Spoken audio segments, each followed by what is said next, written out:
Rotator cuff tier क्या होता है, अगर उसका इलाज ना कराया जाए तो क्या नुकसान हो सकते हैं, क्या फ़ायदा हो सकता है, कितने तरह के टियर होते हैं, पार्शियल, कंप्लीट, और सबसे अच्छा इलाज क्या रहता है, कैसे कैसे इसका इलाज किया जाता है, कितने दिन रेस्ट होता है, कब तक पेशेंट ठीक होता है। आज हम इस पर पूरी डिटेल में बात करेंगे। मेरा नाम डॉक्टर मनु गोरा, मैं एक ऑर्थोपेडिक सर्जन और आर्थ्रोस्कोपिक एक्सपर्ट हूँ, team ortho sport, Gurgaon, Delhi, Mumbai. दोस्तों, रोटेटर कफ हमारे कंधे में एक मांसपेशी होती है जो हाथ उठाने के काम में आती है, और ये एक कफ होता है जो 4 मांसपेशियों से बना होता है, सब स्कैपुलरिस, सुप्रास्पाइनेटस, इंफ्रास्पाइनेटस और टीरिस माइनर। ये बिल्कुल फ्लैप की तरह रहते हैं, जैसे आप देख पा रहे हो इस इमेज के अंदर। कई बार एज जैसे जैसे बढ़ती रहती है, हमारा रोटेटर कफ वीक होता रहता है। रोटेटर कफ वीक होता है, उसका टेंडन वीक होता है और टेंडिनाइटिस हो जाती है। ये इसलिए होता है क्योंकि हम पूरी जिंदगी हमने कभी रोटेटर कफ की एक्सरसाइज नहीं की। जो लोग रोटेटर कफ की एक्सरसाइज नहीं कर रहे, उनका ऑटोमेटिकली रोटेटर कफ वीक हो जाता है और छोटे झटके के कारण या गिरने के कारण ये टूट जाता है। इस तरह से मांसपेशी टूट गई। ये जो आप देख पा रहे हैं इमेज के अंदर, ये देखो, ये टूटा हुआ है,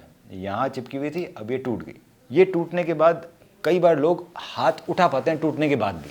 क्यों उठा पाते हैं कि एमआरआई में लिखा हुआ है कंप्लीट टियर, पर मैं फिर भी मैं हाथ उठा पा रहा हूँ, मैं कुछ इलाज कराऊँ या ना कराऊँ। सो दोस्तों, जैसा कि आप देख रहे हो कि ये एक फ्लैट टेंडन है। फ्लैट टेंडन है, फ्लैट टेंडन आगे से और पीछे से अभी भी चिपका हुआ है। सो ये बीच में से पूरा उखड़ गया है, पर आगे पीछे से चिपका हुआ है। इस वजह से आप फिर भी कुछ कुछ यूज कर पाओगे अपने हाथ को, पर धीरे धीरे क्या होगा, धीरे धीरे टियर बढ़ता रहेगा, बढ़ता रहेगा, बढ़ता रहेगा। जब ये आगे और पीछे का स्लिप भी पूरा उखड़ जाएगा तो उस समय आपका हाथ उठना बंद हो जाएगा। कुछ लोगों का हाथ टूटते ही उठना बंद हो जाता है। अब अगर इसका इलाज ना कराया जाए तो एक तो आपको दर्द रहेगा रात में बहुत ज़्यादा। जैसे जैसे टियर बढ़ता रहेगा, आपके हाथ की पावर कम होती रहेगी और एक टाइम आएगा जब आपका हाथ उठना बंद हो जाएगा। दूसरा सबसे इंपॉर्टेंट बात, ये हाथ उठाने के साथ साथ इस हमारी जो हाथ की हड्डी है ह्यूमरस, इसकी छत की तरह रहता है और उसको ऊपर जाने से बचाता है। ये जब छत टूट जाती है तो हमारे जो हाथ की हड्डी ह्यूमरस है वो ओवरराइड करती है, ऊपर जाती है। अब ऊपर जाएगी तो कैसा दिखेगी, एक और चीज़ सर्च करते हैं हम गूगल के अंदर और हम देखते हैं कि कैसे रोटेटर कफ टियर हो जाए तो कैसे कैसे हमारी हड्डी खराब होने लगती है। सो आप ये देख पा रहे हो, इसके अंदर बिल्कुल सेंटर में रोटेटर कफ टियर हुआ है, पर भी सेंटर में जैसे रोटेटर कफ टियर हुआ, ये हाथ की हड्डी ऊपर उठ गई, ऊपर उठ गई और ऊपर वाली एक्रोमियम में उससे जाके चिपक गई। अभी जब एक्रोमियम से चिपक गई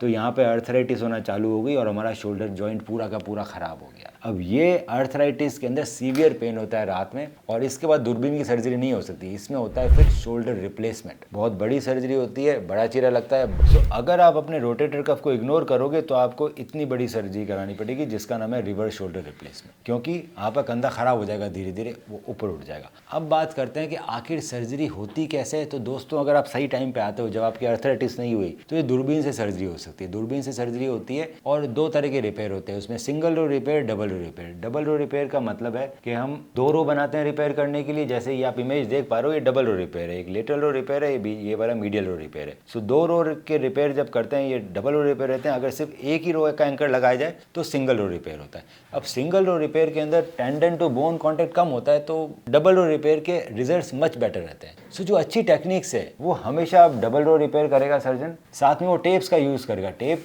आपके कफ को काटती नहीं है तो फेलियर होने के चांसेस कम होते। आजकल बड़े ही एडवांस इम्प्लांट्स आ गए हैं डबल रो रिपेयर के अंदर, जैसे कि आप देख पा रहे हैं एनिमेशन में। सो हम लोग ऑल फाइबर इम्प्लांट यूज़ करते हैं, फाइबर टेक नाम है, और टेप होती है। इन टेप के साथ दूरबीन द्वारा सर्जरी की जाती है। मीडियल रो रिपेयर डाले पहले, मीडियल रो रिपेयर में जो टेप्स है उन सबको रोटेटर कफ टियर के थ्रू ले लिया गया, टेंडन के थ्रू आपने मीडियल रो रिपेयर के एंकर ले लिए। अब ये जो टेप्स हैं इनको हम दूसरे एंकर में डालते हैं आई के अंदर, और ये आई लेटरल रो रिपेयर के थ्रू हम लेटरल रो रिपेयर कर देते हैं। तो आपका स्टेपलर की तरह हमने रोटेटर कफ रिपेयर कर दिया। मीडियल रो रिपेयर एंकर डाले, वहाँ से जो टेप्स निकली उनको लेटरल रो में अंदर डाल दिया, तो स्टेपलर की तरह चिपक गया अभी रोटेटर कफ। बहुत बड़ा एरिया है, बोन टू टेंडन कॉन्टेक्ट बड़ा है, ये अच्छा फिक्सेशन है। और ये डबल रो रिपेयर है जो हमने अभी देखा। सो इसके अंदर बोन टू टेंडन कॉन्टेक्ट ज़्यादा है। अब इसके बाद भी कई तरह की एडवांसमेंट और एडवांस सर्जरी होती है। ये करने के अलावा अगर आपका रोटेटर कफ डीलैमिनेटेड है, कई बार रोटेटर कफ क्या है, डीलैमिनेट होता है, मतलब टूटा हुआ तो है पर 2 लैमिनेशन है, एक अंदर वाला भी है, ये देखो ये अंदर वाला पोर्शन आ रहा है।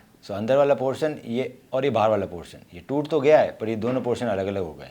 सो इस कंडीशन में दोनों को रिपेयर इस तरह से किया जाता है कि इसमें जो एंकर डाला जाता है वो अंदर वाले पोर्शन से भी निकलते हैं। सो अंदर वाले पोर्शन को पहले रिपेयर किया गया है, उसके बाद फिर बाहर वाला पोर्शन रिपेयर किया गया है। सो अगर इस तरह का डीलेमिनेशन है तो दोनों को अलग अलग रिपेयर किया जाता है डबल रो रिपेयर से। सो बहुत ज़रूरी है कि एक अच्छे सर्जन का चुनाव करना कि वो इतना एक्सपर्टीज़ रखता है कि डीलेमिनेशन या नॉर्मल टीयर को कैसे रिपेयर कर सकते हैं, डबल रो रिपेयर क्या होता है।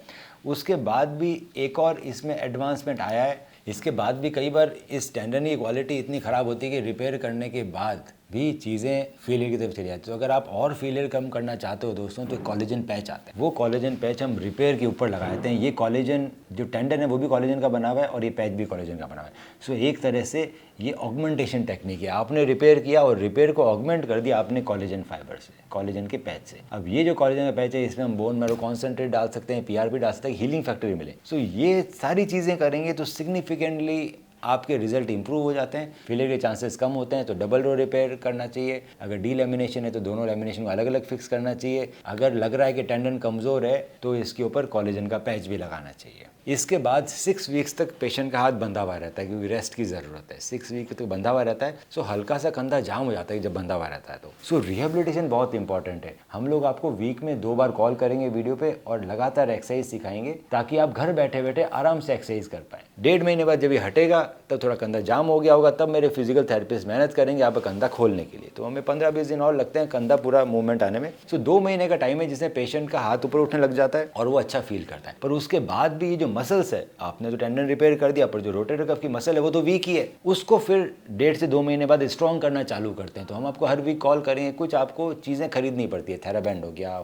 जिम बॉल हो गए, डंबल्स हो गए छोटे, और उससे एक्सरसाइज कैसे करनी है वो हम आपको सिखाते हैं सप्ताह में 2 बार। ये लगातार चलता है 6 महीने। अगर आप ये पूरा कोर्स कर लेते हो रिहेबिलिटेशन जो कि करना अनिवार्य है, तो आपका फ्यूचर में भी सर्जरी फेल नहीं होती और आपका कंधा दर्द खत्म हो जाता है, हाथ भी उठने लग जाता है और कभी भी शोल्डर रिप्लेसमेंट की ज़रूरत नहीं पड़ती। अगर आपका टीयर है रोटेटर कफ का तो आप हमें अपनी MRI भेज सकते हैं, उसकी डिटेल में स्टडी करके मैं बताऊंगा सबसे अच्छा इलाज क्या रहेगा आपके लिए।